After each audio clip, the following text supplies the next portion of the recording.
que trata sobre la historia o los testimonios de 10 mujeres Pemón que viven en la zona de Canaima. Y me gustaría, bueno, empezar con una pequeña introducción. Yo soy de Guayana, de Ciudad Guayana. Y para mí Canaima siempre fue como esta figura omnipresente, ¿no? Porque antes, pues, no habían vuelos directos de Caracas a Canaima y la única manera de llegar era, pues, pasando por Ciudad Guayana. Entonces todos los veranos pues Puerto Ordaz se llenaba de estos turistas extranjeros que iban a bajar a conocer el Salto Ángel y esas bellezas naturales. Y de hecho, bueno, mi primer trabajo a los 15 años fue en una librería vendiendo justamente durante los agostos todos estos libros sobre Canaima, el Salto Ángel, los tepuyes. Así que bueno, estar ahora presentando un libro y haber sido parte del epílogo es como un cierre de ciclo muy bonito, ¿no? Bueno, en primer lugar, quisiera comenzar preguntándole a Jesús, ¿por qué escribir un libro sobre mujeres de Canaima, no? O sea, como ya lo comenté, sobre Canaima hay muchísimos libros, películas, ríos de tinta han corrido, pero ¿por qué hablar de mujeres Pemón en esta zona?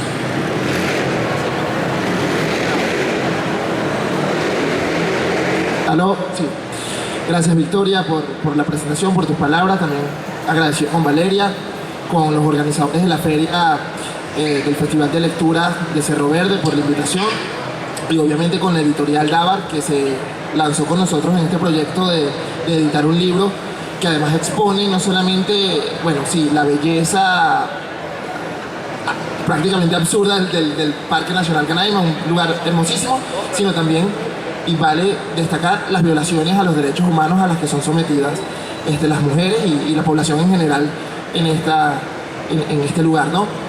¿Por qué escribir un libro sobre Canaima y de paso por qué escribir un libro sobre mujeres en Canaima? Bueno, les voy a contar un poco la anécdota, y es que mi sueño desde chamito siempre había sido conocer el Salto Ángel, siempre había sido conocer Canaima, ver las paredes del Aullantepui. Desde muy pequeño siempre como que el hábito de la lectura siempre estuvo orientado hacia esa área, ¿no? De hecho, quiero acotar que mi proyecto de bachillerato de quinto año fue justamente sobre Canaima, sobre la flora y la fauna, y cómo la contaminación afectaba, ¿no? Entonces, pensar eso que pasó en 2011 a pensar ahorita en 2024, que ya tengo un libro sobre el tema, obviamente con otro enfoque, me dice, bueno, mira, a veces uno tiene cosas muy trazadas. El punto es que en el año 2021 yo decidí, bueno, lanzarme unas vacaciones a Canaima, y bueno, lo planifiqué, me fui en diciembre para regresar justamente antes del día de Año Nuevo. Y cuando llegué a Canaima fue encontrarme con dos realidades. La primera, que es la realidad que todos conocemos, que es, bueno, que es la que se expone en los libros, que es, bueno, un parque nacional excepcional, una cosa, de verdad, el jardín del Edén, le llamaron los conquistadores. Y la otra fue, bueno, la realidad que no vemos nosotros con el lente caraqueño, la realidad que nosotros ignoramos, obviamente porque no la vivimos, ¿no? Y es la realidad de las personas que viven allí. Mucha gente, muchas veces uno piensa, mira, esta gente que vive en Canaima debe estarse, mira, llenando los bolsillos de plata, ¿no? Y no es así. Muy pocas veces el dinero que muchas veces pagamos en paquetes turísticos se ve reflejado en mejoría de la calidad de vida de estas mujeres y en general de la población. Entonces, con unas amigas frente a la laguna de Canaima empezamos a ser conscientes, a darnos cuenta de que no todo es lo que nos pintan los grandes campamentos. Cada quien hace turismo como quiere. Yo prefiero particularmente ir a conectar con la gente, con la naturaleza, y no encerrarme en un gimnasio, en una discoteca, que de hecho hay campamentos que tienen este tipo de servicio. No lo critico, pero creo que es válido decirlo. Entonces empezamos a ver, pero mira, el chamito está descalzo, mira, no hay ni una sola mujer guía en el trayecto hacia el Salto Ángel. Las mujeres tienen tareas específicamente asignadas en la comunidad de Canaima, o son maestras, o son amas de casa, o enfermeras. De resto no. Bueno, y cuando trabajan en un hotel, cuando trabajan en algún tipo de campamento, lo hacen como camareras, pero hay ciertas funciones que les son limitadas a las mujeres. Y yo decía, mira, esto es otra realidad. Si nosotros en Caracas, con los apagones, con toda la emergencia humanitaria compleja que atravesamos diariamente, nos quejamos, imagínate esta gente que de paso ni siquiera cuentan con una carretera que atraviese, porque no hay una carretera que pueda penetrar la selva para llegar a Canaima, de manera que la única manera de llegar al Parque Nacional sea a través de Curiara o a través de vuelos. Entonces, imagínate lo que significa estar aislados ya geográficamente, y si a eso le sumas la emergencia humanitaria compleja, si a eso le sumas la pandemia, bueno, tienes una imagen bien dantesca sobre esa realidad. Entonces, de ahí viene la idea de escribir un libro que relatara esos testimonios. Y de hecho, la manera en la que está escrito el libro es en primera persona, son testimonios de ellas hablando, porque ni Valeria ni yo, y esto también por consejo de nuestro editor Sergio Dava, quisimos como narrarlas desde nuestra perspectiva, desde nuestros privilegios, de nuestra visión del mundo, ¿no? Quisimos que ellas hablaran. Obviamente hubo un trabajo de edición, pero eso.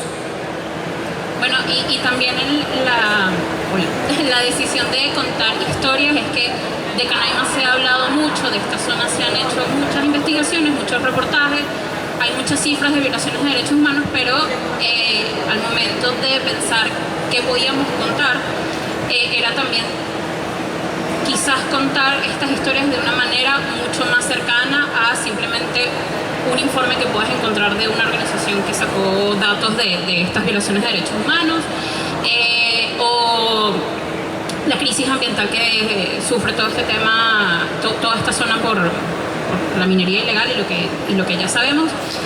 Pero nos preguntábamos eso, bueno, pero ¿qué pasa con la gente que vive ahí?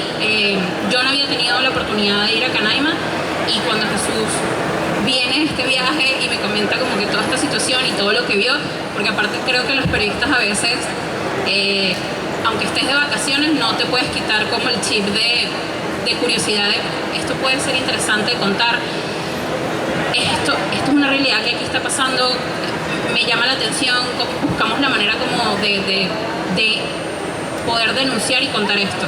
Entonces, claro, al momento de pensar cómo queríamos contar estas historias fue bueno, a través de estas crónicas, de este periodismo de profundidad que con la idea de que las personas al momento de leer estas historias puedan conectar con esta realidad que parece lejana, pero la verdad es que no lo es, porque al momento también de leer todas las cosas que estas mujeres tienen que atravesar,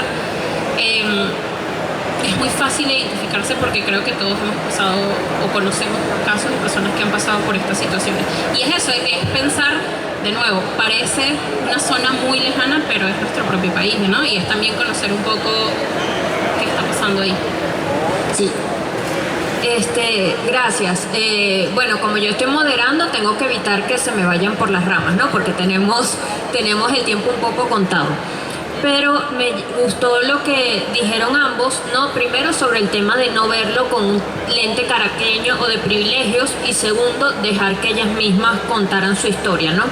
Esto es importante porque, bueno, yo creo que tanto desde la academia como desde el periodismo nos toca hacer un poco de mea culpa, ya que cuando solemos trabajar con poblaciones indígenas, con comunidades afrovenezolanas, con personas rurales, pues tendemos a realizar lo que conocemos técnicamente como extractivismo académico, ¿no?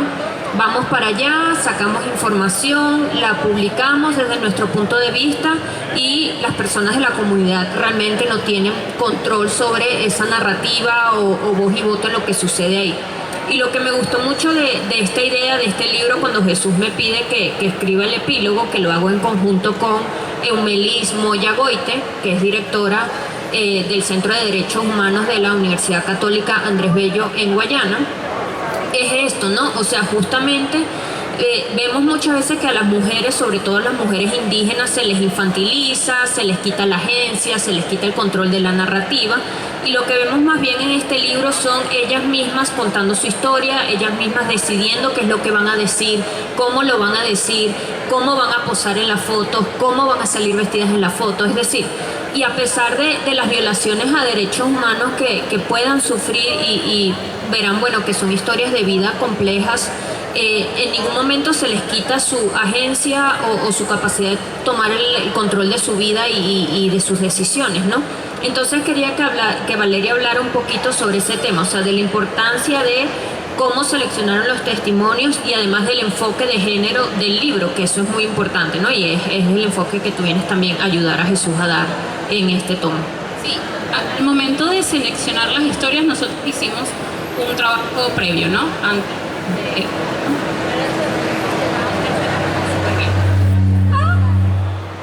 Ajá, perdón, estamos en vivo.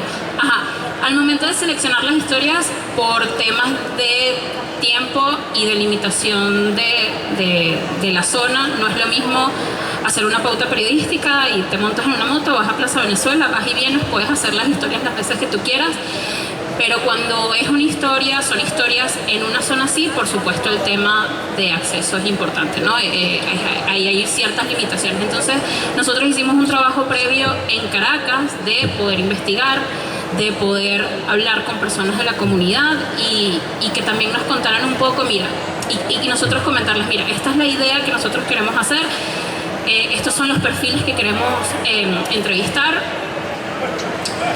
estas personas las podemos encontrar en la zona, sí, no, nosotros hicimos una lista antes de ir de personas que nos habían comentado que podíamos entrevistar y se acercaban bastante a los perfiles que queríamos crear, pero por supuesto cuando llegas a Canaima y cuando llegas a la zona pues te encuentras, ¿no? A veces en el papel las cosas se ven muy bonitas, pero cuando vas al sitio no es exactamente como lo planeaste. Porque ahí, bueno, primero nos encontramos había una historia increíble que creo que Jesús y yo nos quedamos como con ganas de contarla, y por la realidad que viven las mujeres indígenas en esa comunidad, el esposo simplemente nos dijo, ella no va a dar el testimonio. Cerró las puertas automáticamente, ni siquiera dándole la oportunidad a ella que pudiese decidir si quería o no ser entrevistada. El tema también del tiempo, porque de nuevo nosotros no es que estuvimos un mes, 2 semanas para poder visitarla varias veces o obtener varios encuentros, era bastante limitado el tiempo, y también había casos en los que teníamos anotado, bueno, podemos entrevistar a esta persona, pero vivía muy lejos, entonces no nos daba chance de llegar. Entonces, bueno, de alguna manera fue muy lindo porque cuando íbamos haciendo las entrevistas, que muchas veces las hicimos en dupla, nos íbamos dando cuenta que el libro se fue armando casi que solo. Porque de nuevo teníamos una lista y dependiendo qué personas querían darnos el testimonio y si no, y si daba el tiempo, pero nos dimos cuenta, ya luego teniendo todas las entrevistas, que teníamos todos los aspectos, todos los ámbitos, ¿no? El económico, el de educación, el de turismo, el ambiental, el de específicamente en abusos, en violaciones, en violencia basada en género. Entonces, bueno, creo que el libro de alguna manera no lo planeamos tal cual de esa manera, pero creo que el trabajo que se hizo tanto desde Caracas como allá y también después terminó siendo una imagen bastante buena y amplia de lo que es Canaima y lo que enfrentan las mujeres. Y específicamente en el tema de género y la importancia de este enfoque en el periodismo es que yo creo que ha habido avances en el periodismo venezolano. Hace 5 años ni siquiera se hablaba de enfoque de género en la cobertura periodística y al momento de hacer historias. Sí creo que ha habido avances también por la presión que el periodismo latinoamericano ha hecho, ¿no? Porque en México, en Argentina, ya nos llevan una morena hablando de esto y de alguna manera el periodismo venezolano como que no se podía quedar atrás. Pero yo también siento que falta mucho, porque los temas de género a veces se piensan que son de mujeres, que se trata de temas de espectáculos o de salud y ahí se quedó. Y creo que las redacciones y las empresas periodísticas tienen este reto de transversalizar el enfoque de género a todo. Cuando se hable de política, hablar de participación política de las mujeres y cómo todavía hay una brecha importante ahí, cuando se habla de economía, hablar de que las mujeres seguimos ganando, según la ENCOI, creo que del año pasado, más de 7% menos que los hombres. Hablar de deporte también es importante, de la representación y cómo eso es fundamental para las nuevas generaciones. Yo formo parte de la red de periodistas venezolanas y algo que siempre nos ha dado curiosidad, que es una iniciativa que busca inyectarle perspectiva de género al periodismo, es que cuando nosotros hacemos talleres y conversatorios y convocatorias, las que se inscriben son las mujeres. La mayoría son mujeres. Y hasta el final no es un tema, el enfoque de género no es un tema de mujeres. Y no solo de las reporteras, sino incluye editores, fotógrafos, ilustradores, videógrafos, diseñadores, diseñadoras, o sea, es en todos los formatos. Entonces, bueno, ahí hay un reto importante, creo que se ha avanzado, pero bueno, seguimos ahí. Y por eso estas historias también son importantes, ¿no? De continuar haciendo esto. Y bueno, me extendí. Vale, tranquila. Quiero acotar algo antes de que Victoria lance. El derecho es para... Y es que nosotros no quisimos hacer un libro trágico y lo repetimos una y otra vez. Es decir, no es que van a encontrar aquí, ay, pobrecita esta mujer. Obviamente hay una que otra historia, hay una que otra tragedia en muchas de las historias, ¿no?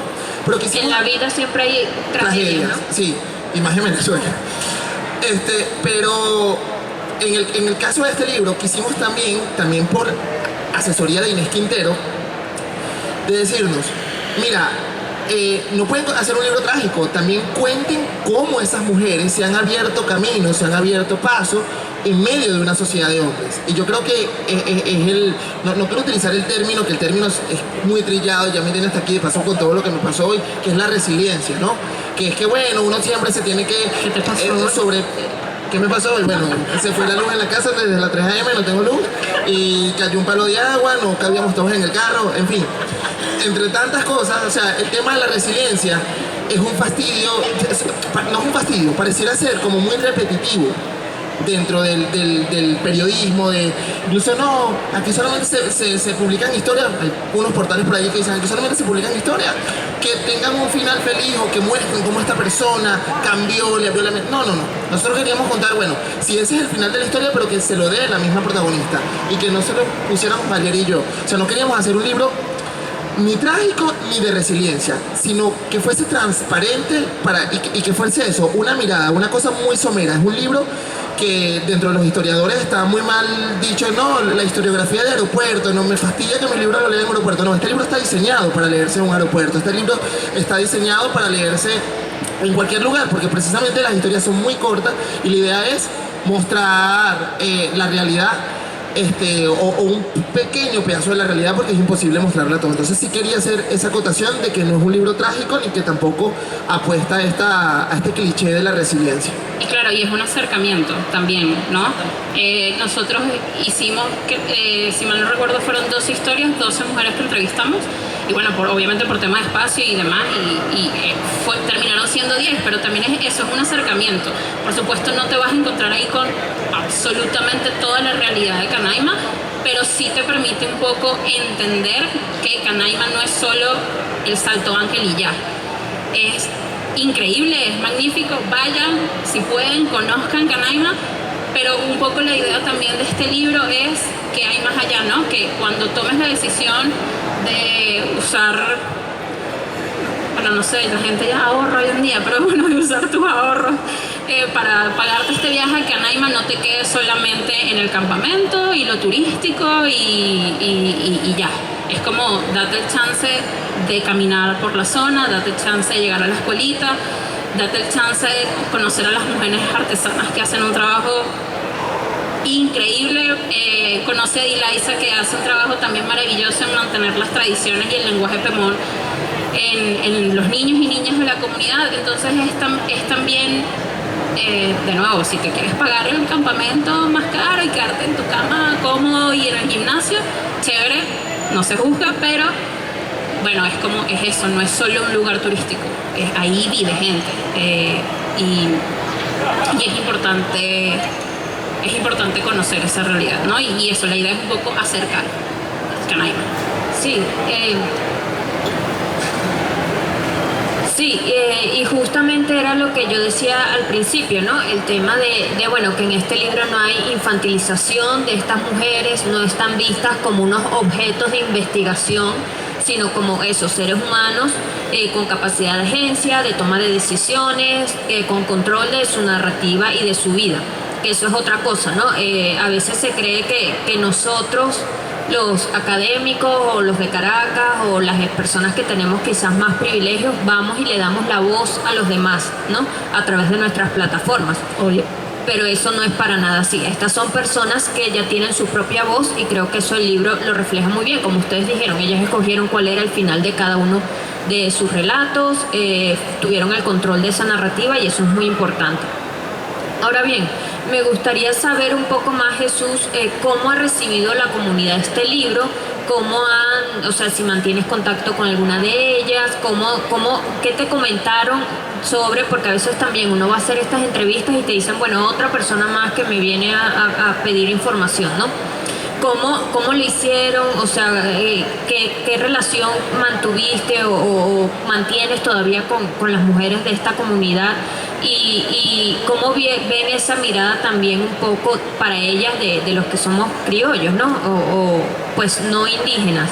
Porque, por ejemplo, ayer me comentabas incluso que Canaima es un nombre impuesto en los años 60. Entonces, ¿cómo llevaron esta idea de, bueno, somos periodistas, venimos de Caracas, estamos aquí, publicamos el libro, que aprovecho además para decirle a Sergio, si está por acá, este es un libro que debería venderse en Bolívar, en el estado Bolívar, que es pues la zona más cerca a Canaima.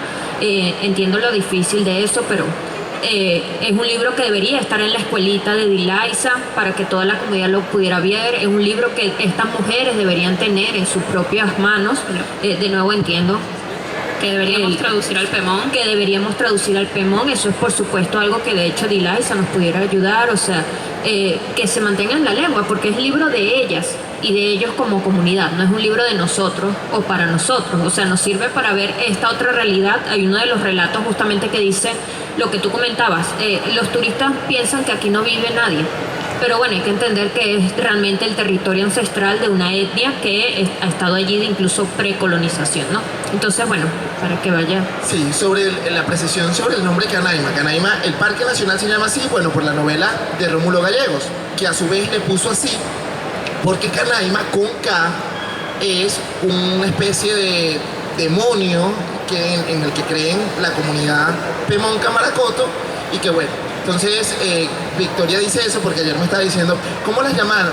Canaimeras, canaimeñas, yo llamo a las mujeres Pemón, porque tampoco es que se sienta muy a gusto asociándolas con el personaje en el que está. No fui yo, fue una amiga. Ariadna, sí. Pero ajá, ¿cómo ha recibido la comunidad? Mira, el contacto se ha mantenido muy escaso, por una razón. De las 3 líneas telefónicas que existen en Venezuela, solo una tiene a veces señales en Canaima, que es la línea del Estado, Movilnet. El resto no. Para poder tener internet en Canaima, una de las historias lo narra, una mujer se las inventó y puso unos paneles solares para poder tener acceso a internet. Es una mujer, son personas que viven. Justamente la foto. Y justamente el perro que sale por acá, esa mujer creó una especie de cyber, porque es el único lugar en el que las personas de la comunidad pueden tener acceso a internet, creó una especie de cyber donde cobra en dólares o en pepitas de oro. Y el perro le comió las pepitas de oro. Quiero destacarlo y lo narramos en el libro para que ustedes vean también el tipo de problemas que muchas veces uno dice, mira, nos estamos enfrentando, pero esos problemas que parecen cómicos son, mira, tremendos embrollos en los que se ven sometidas estas mujeres allá.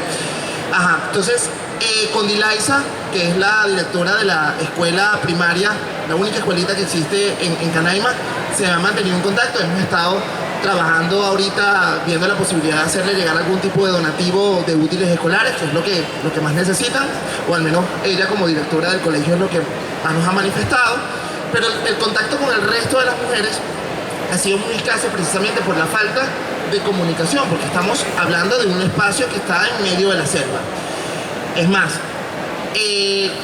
como a la semana de nosotros haber regresado de ese viaje, yo recibí un mensaje por WhatsApp de una de ellas y me decía, hola, Y yo decía, bueno, a lo mejor quiere algo, le empecé a preguntar.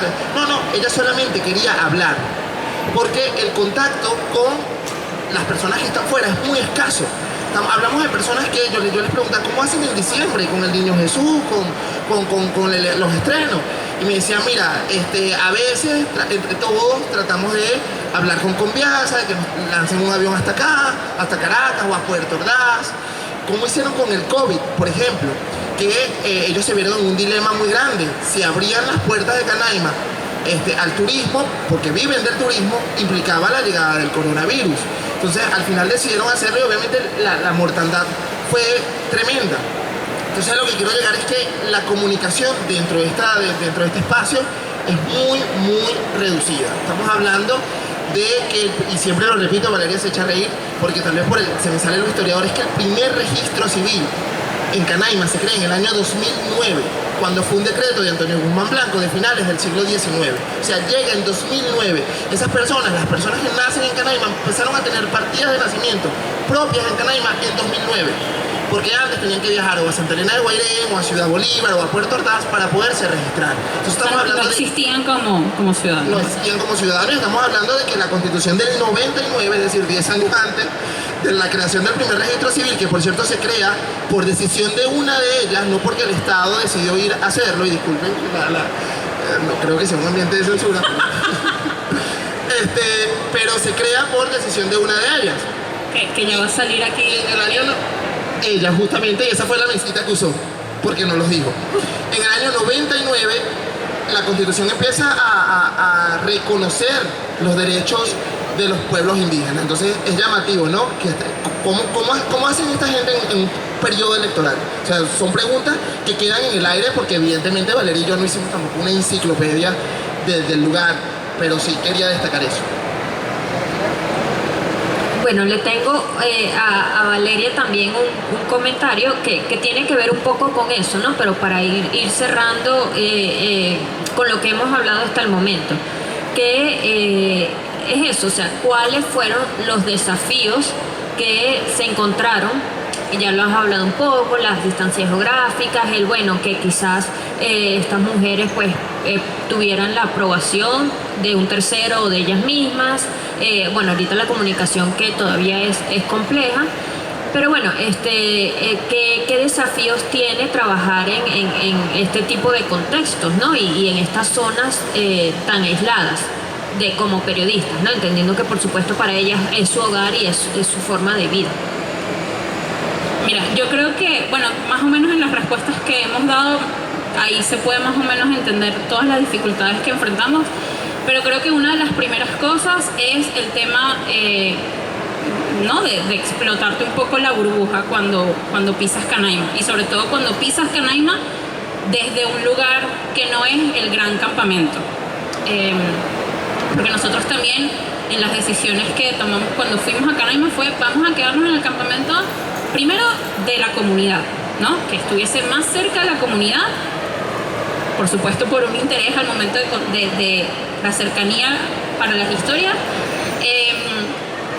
pero también porque no nos interesaba eso, ¿no? Nos interesaba incluso tener una experiencia lo más cercana posible a la gente que vive ahí, aunque por supuesto es imposible, pero bueno, eso fue parte, ¿no? Y en esta cosa de explotarte un poco la burbuja, lo digo porque a veces uno da las cosas por sentado. Fíjate que esta pregunta que hizo Jesús ¿y cómo hacen con los estrenos, no? Que también es preguntarte un poco. Yo conozco una editora de un medio de comunicación venezolano que se llama Lisa López. Ella comenta mucho que al momento de contar historias, cualquier historia, ya sea en Canaima o así sea la señora que está sentada aquí en primera fila, es siempre ir con de extraterrestre, ¿no?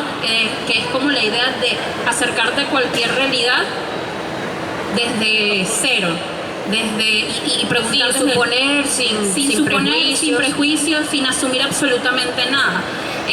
No solo porque eso, en cualquier escenario, esa persona tú no sabes su experiencia, su vida, su pasado, no sabes absolutamente nada. Y creo que también ahí en el periodismo hay como es importante siempre tener esta posición de empatía, humildad al momento de acercarte a las personas.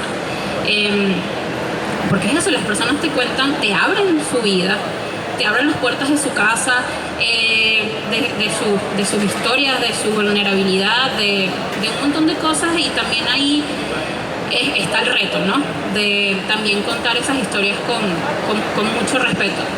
Por supuesto, el tema del idioma fue también uno, en un caso puntual, una historia que quisimos contar, también era una gran historia de una mujer que seguía siendo una especie de representante en la iglesia Pemón, y la entrevista fue un poco desastrosa, pero por el tema del idioma, porque ella, bueno, yo no hablo Pemón, por supuesto, no teníamos traductor y ella no hablaba muy bien el español. Entonces, claro, ahí es una gran historia que podemos contar, pero bueno, es pensar en un próximo proyecto, es pensar, contratar un traductor. Contratar un traductor. Entonces, claro, ahí también fue como falla totalmente de nosotros al no contemplarlo, porque nos podíamos encontrar la misma burbuja, ¿no? Asumir que todos hablaban español. Entonces, en que toda la comunidad Pemón Camaracoto ya a estas alturas habla español. La Constitución lo dice. Jesús no puede evitar. Es que historiador por siempre, no está bien. Pero bueno, eso también te enfrentas con esas realidades, ¿no? De el tema, o sea, a nosotros también nos impresiona mucho este tema de cómo paga esa gente. Bueno, con pepitas de oro, y era como... Sí, ese es otro tema duro, ¿no? La conversión del oro como moneda principal, las gramas, porque así, bueno, les decimos, porque digo que ya está en Ciudad Guayana, sientes esos embates, ¿no? De la grama como moneda de cambio. Que es una cosa, o sea, de vista. Yo hablaba con una de estas mujeres y les preguntaba, ¿cómo haces para calcular que esto es un... No, yo lo veo porque hay diferentes tipos de oro, tú ves el color, o sea, es una cosa que de allá. Yo decía, no, chamo, o sea, esto... Y yo quedé, o sea, me sentí en pañales con mis problemas en Caracas cuando lo conocí. Eso también es otra, ¿no? Que, de nuevo, la burbuja caraqueña. Y pasa cuando, siempre que haces, periodísticamente hablando, cuando haces historias fuera de Caracas, en las regiones, te enfrentas a un montón de situaciones. ¿Qué es eso? Tú dices, no, en Caracas aquí estamos, obviamente... No quiero, o sea, es complicado, es una realidad muy complicada, porque si aquí nos tenemos que enfrentar a un montón de cosas de servicios, transporte, economía, de nuevo, a una zona que es tan difícil el acceso. ¿Cómo hacen para incluso eso, tener útiles escolares en la escuelita? El tema del internet, o sea, ¿no? Que es como... Bueno, los niños ahí se siguen formando y obviamente tratan de estar lo más actualizados posibles, pero es que evidentemente hay una barrera muy grande al momento de acceso. En el caso de Rosa, por ejemplo, que es una de las historias también importantes ahí que contamos, ella se organizó para de alguna manera ayudarle a la gente cuando necesitara cosas. El único ambulatorio que hay en Canaima, ¿cómo hace con temas de medicina? Eso es evidente, o sea, esa gente no puede ir y venir, pagar un viaje a Caracas, no puedes. O sea, y ya, cuando hablamos también de pueblos indígenas, suele estar esta idea de, bueno, ¿y para qué necesitan internet? ¿O para qué quieren línea de teléfono? Exacto. Bueno, estamos hablando primero de ya pueblos y comunidades integrados, no es que son tribus no contactadas, y segundo, son seres humanos que tienen los mismos derechos humanos, valga la redundancia, que el resto de la sociedad, ¿no? Y ya el internet es considerado un derecho humano por la importancia que remite. Entonces también estas ideas de sí, quizás hasta me atrevo a decir un poco colonizadoras o mestizas de cómo suponemos que deben ser los pueblos indígenas o cómo deben manejarse, o por qué esos problemas de acceso o de estar conectados con el resto de la sociedad les fastidiarían o no. Y de nuevo es por eso tan importante esta idea de quitarse la venda, ir con humildad, tocar la puerta y y bueno, aprenderlo de los unos a los otros y estar más bien agradecidas y que estas mujeres abrieran las puertas de sus hogares y decidieran contar sus historias, ¿no? Aunque vamos bien de tiempo, no quiero que nos extendamos mucho, pero sí quisiera, justamente, ¿ves? Ya nos dirán, no estamos bien de tiempo, pero sí quisiera que brevemente Jesús terminara con esta anécdota, porque creo que habla mucho de esta deshumanización de Canaima que sin querer, queriendo, pues ha sucedido, ¿no? Que es que una de las mujeres Pemón de la comunidad entrevistadas, ella jamás había ido al Salto Ángel. Nacida, viviendo toda su vida allí, ella no conocía el Salto Ángel y bueno, parte también de lo que yo les decía a ustedes de no, que no sea solo como una suerte de extractivismo, sino de dar algo a cambio. Entiendo que se la llevaron, ¿no?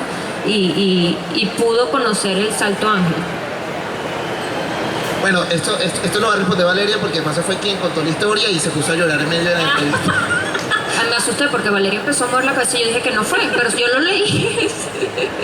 Jesús le encanta decir en todas las presentaciones que yo lloré 2 veces entrevistando. Jesús va. No, bueno, en el caso, esa es la historia con la que empieza el libro. Es el caso de Nuritza. Es una historia muy dura y de verdad muy dura. Nos encontramos con una realidad súper fuerte y una de las cosas que nos impresionó de su historia, porque hay muchas cosas para resaltar de su historia, es el tema que ella nos contaba eso, que ella nunca había visto el Salto Ángel. Y bueno, uno se preguntará, pero bueno, ¿cómo hace si vive ahí mismo? Es que incluso el Salto Ángel no queda, de nuevo, en la comunidad en la que vive, no queda en la comunidad, no queda cerca en la comunidad. Tú tienes que caminar 2 horas, luego montarte en una curiara, ¿cuántas horas más? Ya no me acuerdo. 4 horas para poder llegar al camino, subir un montón y llegar al Salto Ángel. Entonces, es una mujer que vive en una situación muy precaria, que tiene 8 hijos, que no tiene dinero para pagar la guía que te lleva para conocer el Salto Ángel. Y a nosotros nos impresionó mucho eso porque era como, bueno, ella vive ahí pero no tiene oportunidad para conocer el Salto Ángel y lo sigue conociendo a través de fotos. El día que nosotros fuimos, ella tuvo la oportunidad porque habló como con un amigo que es guía y que la podía acercar, pero por un tema de logística, no me acuerdo muy bien qué fue lo que pasó, ella no pudo tampoco subir. Porque de paso se la llevaron, o sea, no pudo subir a tocar la pared, que es lo que todo el mundo quiere, tocar la pared del Tepuy, frente al Salto Ángel. Ella pudo ver el Salto Ángel desde la isla Ratón, sí, y se la llevaron solo nosotros no podemos hacer nada, pero que ayudar en la cocina. Exacto, ese fue el pago, ¿no? Entonces, bueno, ahí te dice un montón de cosas que se pensará de nuevo. Cuando tú pagas estos paquetes turísticos a Canaima, bueno, esa gente en Canaima está mojada. Perdón. pero la verdad es que no, porque la mayoría de esos campamentos muy conocidos que vemos a través de redes sociales son de criollos. Son de empresarios que fueron y montaron un negocio ahí, no son de personas de la comunidad. Entonces, bueno, también eso, hago un llamado. El llamado es que cuando vayan a Canaima también puedan decir, mira, por lo menos este dinero que yo estoy invirtiendo, se lo voy a dar a la gente de la comunidad, o sea, a los de los campamentos, de personas de ahí, o sea, de los pemones. Porque esa es la realidad, o sea, sí, el Salto Ángel es increíble, pero ahí las personas viven en una situación muy precaria, que de nuevo, si nosotros aquí podemos, ¿no? Cada quien puede contar aquí sus historias de lo que es vivir en Venezuela, imagínate estas personas en esta comunidad. Gracias. Bueno, para no quitarle más tiempo al profesor Arraiz Luca, que viene después de nosotros, perdón, por ahí lo vi. Bueno, vamos a proceder con el bautizo del libro, que no habíamos podido hacerlo. Me gustaría hacer... ¿Qué quieres decir? Lo tengo que regañar, porque es que si no van a poder verlo por aquí dando vueltas en la feria y le pueden preguntar más cosas. Pero si quiero, me gustaría contar que para el bautizo del libro generalmente se usan rosas, pero yo le dije a Jesús, mira, yo quiero utilizar Las flores que vendrían siendo, bueno, las aves del paraíso que te consigues en el Parque La Llovizna en Guayana, ¿no? Es más cerca un poco que las rosas para Te amo por ese detalle, te amo. Y pues para que vean que también va a ser una cesta indígena. Sí quiero acotar que no es Pemón, es cestería Guarao. Sí, me gusta ser precisa en los detalles, perdón. Pero entendiendo que justamente son culturas y pueblos diferentes, ¿no? Pero para hacer un llamado también a que recuerden que el estado Bolívar es el tercer estado con la mayor cantidad de pueblos y comunidades indígenas. No son solo los pemones en sus 3 comunidades diferentes, sino que tenemos muchísimas otras y que todas están pasando por lo mismo, ¿no? A pesar de que este libro se enfoque solo en las mujeres pemón y pemón camaracoto, que es una de esas 3 etnias. Ahí que bueno, la oportunidad de nuevo, quienes nos están escuchando, podemos seguir contando estas historias de otras comunidades indígenas. Ya Acérquense, nos pidan el me número. gustaría llamar para el bautizo a alguien que dijo que le daba pena, pero bueno, intentaremos que suba. Cristian Lazo, que es el fotógrafo de estas maravillas que estuvieron viendo aquí, y bueno, procederemos al bautizo.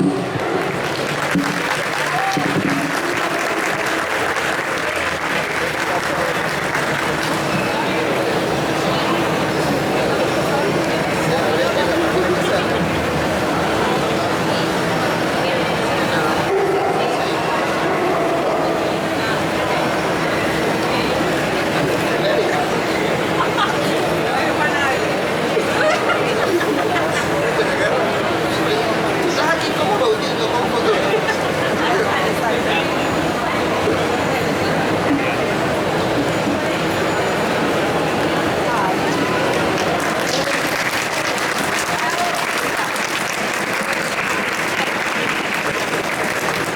Gracias a todos. El libro está a la venta en el puesto número 18. Aprovechen que están los autores para la firma. Y bueno, gracias por escucharnos el día de hoy.